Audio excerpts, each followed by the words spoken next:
Unacademy. Let's crack it. नमस्कार दोस्तों, recently NITI Aayog के सीईओ BVR सुब्रमण्यम एक इंटरव्यू के अंदर कहते हैं कि अगले 3 महीने के अंदर अंदर NITI Aayog draft vision India 2047 document बना लेगा, जिसे भारत के प्रधानमंत्री फिर रिलीज करेंगे। और इस डॉक्यूमेंट के अंदर भारत का 2047 का टारगेट होगा लगभग $30 ट्रिलियन की इकोनॉमी भारत को बनाना। यह नंबर अपने आप में काफी सिग्निफिकेंट है। अब ये डॉक्यूमेंट के अंदर ये जो टारगेट रखे गए हैं ये कितने रियलिस्टिक हैं? क्या सच में भारत जो है वो $30 ट्रिलियन की इकोनॉमी बनने की क्षमता 2047 तक रखता है? रखता है तो क्यों, नहीं रखता है तो क्यों नहीं? उन सारी चीजों को मैं शुभेंदु चौहान इस सेशन के अंदर डिस्कस करूंगा। बट उसके पहले आप लोग मेरे साथ C10 टेलीग्राम ग्रुप के ऊपर जुड़ सकते हो। मेरे क्लास की अपडेट पीपीटी PDF आपको हमें मिल जाती है। इसके अलावा दोस्तों, अगर आप लोग को यूपीएससी CSE की तैयारी करना है तो आप लोग अनअकैडमी के ऑफलाइन सेंटर के ऊपर आ सकते हो, जहां पर आप लोगों को ऑफलाइन पढ़ाया जाएगा। फाउंडेशनल सक्सेस प्रोग्राम 6 नवंबर से शुरू हो रहा है। नीचे लिंक मैंने पिन करा दी है, उसके अंदर आप रजिस्टर करके ऑफलाइन क्लासेस के अंदर इनरोल कर सकते हो। अगर आपको और ज्यादा डिटेल चाहिए तो आप इस नंबर के ऊपर भी कांटेक्ट कर सकते हो।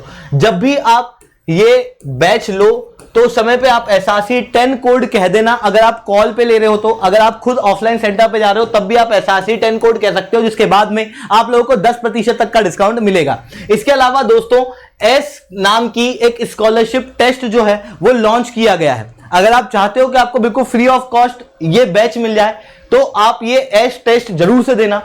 4 नवंबर इसके अंदर रजिस्टर करने की लास्ट डेट है। नीचे लिंक मैंने पिन करा दी है। 5 नवंबर को ये स्कॉलरशिप टेस्ट जो है वो होने वाला है। चलिए दोस्तों, आप समझने का प्रयास करते हैं यहां पे हुआ क्या है। देखो, आपको याद होगा 15 अगस्त 2023 के दिन भारत के प्रधानमंत्री द्वारा भारत को टारगेट दिया जाता है कि भारत को 2047 तक एक विकसित देश बनाया जाएगा, यानी कि भारत 2047 तक डेवलप्ड कंट्री बनेगा।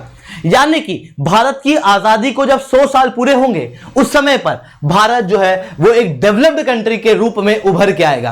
पर क्या होती है डेवलप्ड कंट्री? उसकी कोई फिक्स डेफिनेशन है नहीं। हालांकि IMF की माने तो 3 क्राइटेरिया इंपॉर्टेंट है एक कंट्री को डेवलप्ड बनाने के लिए।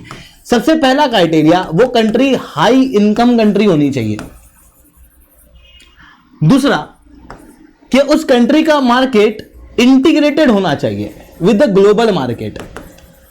और तीसरा, कि एक्सपोर्ट जो है वो काफी डाइवर्सिफाई होना चाहिए। ऐसे प्रकार के देश को ही डेवलप्ड कंट्री कहा जा सकता है।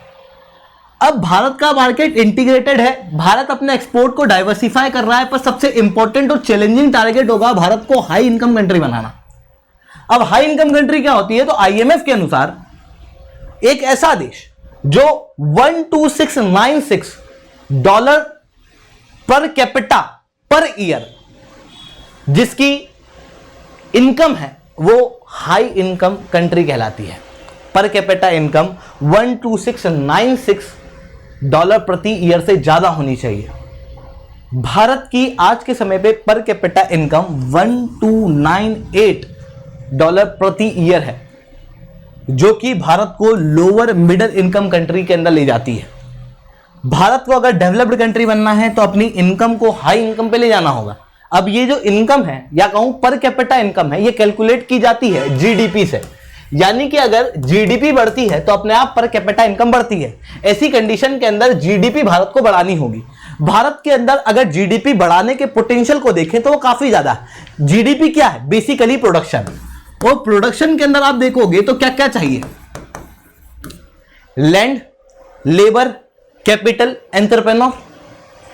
भारत के पास में बेहतरीन दिमाग है, क्योंकि भारी मात्रा में भारत के अंदर यंगस्टर्स हैं जो खास रूप से इंजीनियरिंग वगैरह इस तरीके की चीजों से पास आउट हुए हैं। ऐसी कंडीशन में भारत के पास में एक यंग दिमाग है जो एंटरप्रेन्योर दिमाग कह सकते हो आप।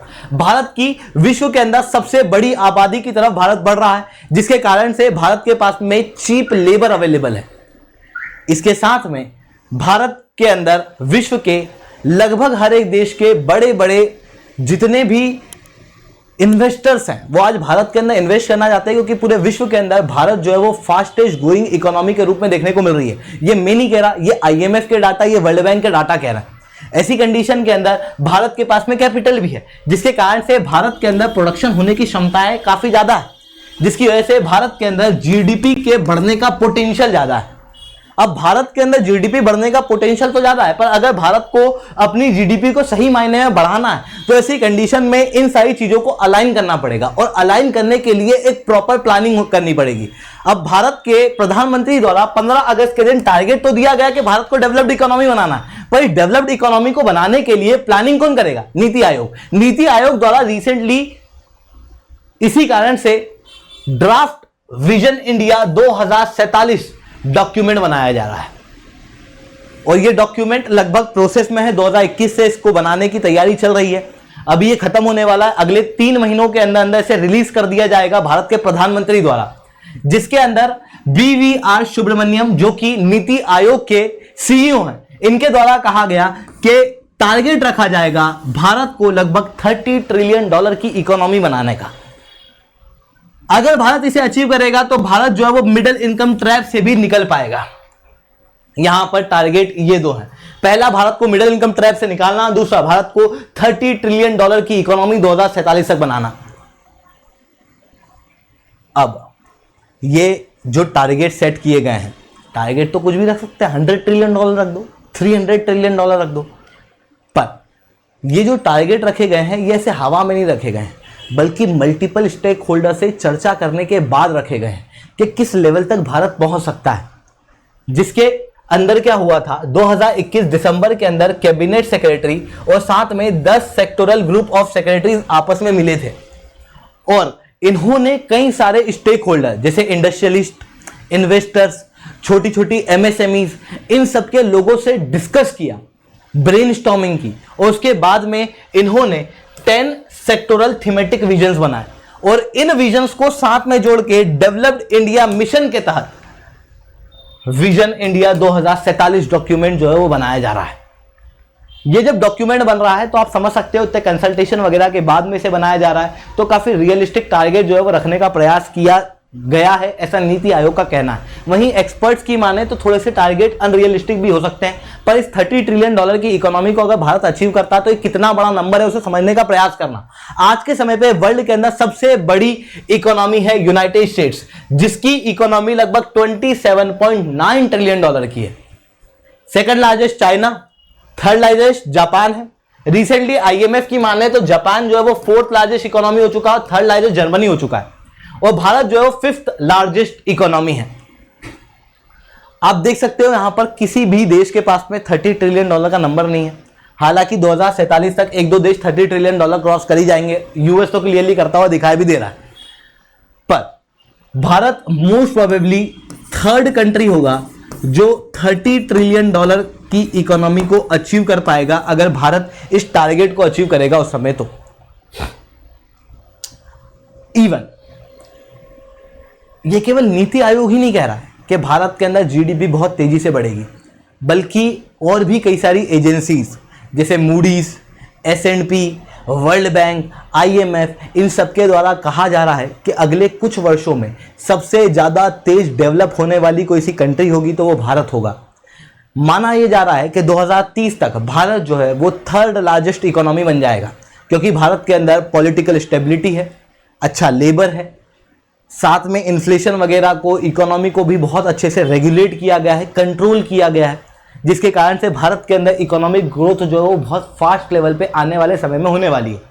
ऑन एन एवरेज लगभग हर एजेंसी कहती है कि भारत 2030 तक लगभग $7.5 ट्रिलियन की इकोनॉमी होते हुए 3rd लार्जेस्ट इकोनॉमी बन जाएगा, जहां पर भारत जापान और जर्मनी को 2030 तक आते आते ओवरटेक कर जाएगा। पिछले साल तक भारत ऑलरेडी यूनाइटेड किंगडम और फ्रांस को ओवरटेक कर चुका है। अब इसी चीज को आप यहां देखना, एजेंसीज कह रही है $7.4 ट्रिलियन की इकोनॉमी भारत 2030 तक बनेगा। नीति आयोग थोड़ा सा आंकड़ा कम लेके चलती है, 2030 तक कहती है कि हम लोग $6.7 ट्रिलियन की इकोनॉमी बनने का प्रयास करेंगे। फिर 2040 तक लगभग $16.1 ट्रिलियन, फिर 2047 तक लगभग 29 से 30 ट्रिलियन डॉलर के बीच में हम लोग अचीव करेंगे। ये टारगेट जो है वो रखा गया है नीति आयोग द्वारा। हालांकि अगर 2047 तक भारत को लगभग $30 ट्रिलियन की इकोनॉमी अटेन करना है तो ऐसी कंडीशन में 2030 से 2047 के बीच में भारत को जीडीपी की ग्रोथ लगभग 9% तक अचीव करनी होगी, जो कि अपने आप में काफी ज्यादा चैलेंजिंग यहां पर होने वाला है, क्योंकि 9% की इकोनॉमी को डेवलप करना काफी अपने आप में चैलेंजिंग है। आप अभी देख सकते हो लगभग 6-7 के आसपास भारत की इकोनॉमी जो है वो ग्रो करती हुई दिखाई देती है, तो ये 9% तक जाना अपने आप में काफी चैलेंजिंग इशू है, जिसके कारण से आपको यहां पर लगेगा कि थोड़े टारगेट अनरियलिस्टिक तो हैं, पर अगर $30 ट्रिलियन नहीं तो लगभग $25 ट्रिलियन की इकोनॉमी भारत को बनाना संभव है, क्योंकि $25 ट्रिलियन तक की इकोनॉमी बनाना संभव है। ऐसी कंडीशन में टारगेट अगर 30 रखेंगे तो और बेहतर अचीव भारत जो है वो कर पाएगा। इस कारण से थोड़े टारगेट जो है वो यहाँ पर हाई रखे गए हैं इस डॉक्यूमेंट के अंदर। साथ में अगर आप उस स्टेटमेंट को बहुत ध्यान से पढ़ो जो भारत के नीति आयोग के सीईओ द्वारा कहा गया, उसके अंदर कहा गया कि भारत को मिडिल इनकम ट्रैप के अंदर फंसने नहीं देना है, उसे निकालना है। अब ये मिडिल इनकम ट्रैप है क्या? ये आज के समय पे कई सारे देश झेल रहे हैं, जैसे ब्राजील है। ब्राजील के अंदर आप डेवलपमेंट देखोगे तो काफी ज्यादा हो चुका है, पर फिर भी ब्राजील जो है वो मिडिल इनकम कंट्री है, वो डेवलप्ड नहीं हो पा रही है, वो डेवलपिंग है। ऐसा क्यों है? क्योंकि ब्राजील के अंदर जो प्रोडक्ट हैं वो बनते हैं और वो कंज्यूम होते हैं उसी के देश में इंटरनली। अब हर देश के कंजप्शन की एक लिमिटेड कैपेबिलिटी है, उससे ज्यादा वो कंज्यूम नहीं कर पाएगा। ऐसी कंडीशन के अंदर एक समय तक आते आते प्रोडक्शन और सप्लाई लगभग स्टेगनेंट हो जाएगी, जिसके कारण से इनकम जो है वो लगभग स्टेगनेंट हो जाएगी।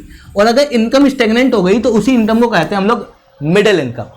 अब इस मिडिल इनकम ट्रैप से निकलना है तो ऐसी कंडीशन के अंदर एक्सपोर्ट को बढ़ाना होता है, क्योंकि अगर आप एक्सपोर्ट करोगे तो ग्लोबल लेवल पे कंजप्शन की कैपेसिटी बहुत ज्यादा है। एक तरीके से कहूं तो ग्लोबल लेवल पे कंजप्शन की कैपेसिटी टेंड्स टू इंफिनिटी है। ऐसी कंडीशन के अंदर एक देश जो है वो भारी मात्रा में डेवलप कर सकता है और हाई इनकम को अटेन कर सकता है। अगर आप भारत को देखोगे तो भारत भी आज इस मिडिल इनकम ट्रैप से गुजर रहा है, जहां पर भारत का जितना प्रोडक्शन होता है भारी मात्रा में वो देश में ही कंज्यूम हो जाता है। हालांकि भारत की कंजप्शन की कैपेसिटी ज्यादा है, क्योंकि भारत के अंदर आबादी ज्यादा है। इस कारण से अभी हम लोगों को ये एहसास होते हुए दिखाई नहीं दे रहा, पर आने वाले समय में इस चीज का एहसास होगा कि भारत की कैपेसिटी कंजप्शन की लगभग सैचुरेट हो चुकी है। ऐसी कंडीशन में एक्सपोर्ट जो है वो और ज्यादा बढ़ाने पड़ेंगे, और एक्सपोर्ट को बढ़ाने के लिए फिर वही इंटरनेशनल लेवल के स्टैंडर्ड्स, प्रोडक्ट के स्टैंडर्ड वगैरह को बढ़ाने की जरूरत पड़ेगी। ऐसी कंडीशन में भारत को मिडिल इनकम ट्रैप से निकालने की बात यहां पर की जा रही है। ठीक है, तो दोस्तों आज के लिए तय रखते हैं। लेक्चर अच्छा लगा हो तो लाइक करना, लेक्चर बहुत अच्छा लगा हो तो नीचे SRC10 कमेंट करना। इसके अलावा दोस्तों अगर आप लोगों को यूपीएससी सीएससी की तैयारी करना है तो आप लोग अनअकैडमी के ऊपर हमारे साथ में जुड़ सकते हो, जहां पर आप ऑफलाइन बैच के अंदर जुड़ोगे फाउंडेशन सक्सेस प्रोग्राम के अंदर, तो आप लोगों को SRC10 कोड यूज करना होगा। ऑफलाइन क्लासेस आप लोगों की होंगी, टीचर आप लोगों को क्लास के अंदर आके पढ़ाएंगे। ठीक है, अगर आपको चाहिए कि ये बैच आपको बिल्कुल फ्री ऑफ कॉस्ट मिल जाए तो आप स्कॉलरशिप टेस्ट जो है उसे ज्वाइन कर सकते हो। दोस्तों आज के लिए that's all from my side. जय हिंद, जय Bharat. Unacademy. Let's crack it.